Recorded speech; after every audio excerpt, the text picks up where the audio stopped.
রাব্বুল আলামিন কি বলছেন? লাইলাতুল কদরি খায়রুম মিন আলফি শাহর। আপনি কল্পনাই করতে পারবেন না এই বাক্যটি, এই সেন্টেন্সটি, এই কোরআনের আয়াতটি আমাদের হতভাগা মুসলমান সমাজের জন্য কতই না গুরুত্বপূর্ণ। আমরা সর্বদা গুনাহ ও অশ্লীলতায় নিমজ্জিত ছিলাম এবং কি আমরা অবহেলা করে এই 20টি রমজান অতিবাহিত করে ফেলেছি।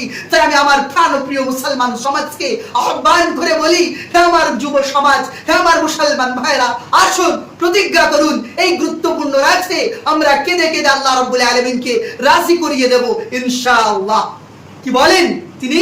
লাইলাতুল কদরি খায়রুম মিন আলফি শাহর। এই রাতটি হচ্ছে কি? লাইলাতুল কদরের একটি মাত্র রাত 1000 মাসের থেকে উত্তম।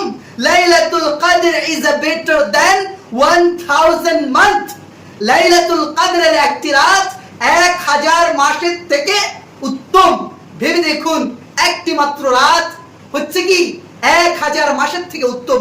1000 মাস মানে 1000 মাসকে যদি আপনি 30 দিয়ে মাল্টিপ্লাই করেন তাহলে আপনার হবে কি 30,000 ডেজ। 30,000 ডেজকে যদি আপনি 365 দিয়ে ভাগ করেন, ডিভাইড করেন, তাহলে আপনার আছে কি 82 ইয়ার্স। 82 plus years. তাহলে একটি মাত্র রাত 82 বছরের থেকে বেশি গুরুত্বপূর্ণ।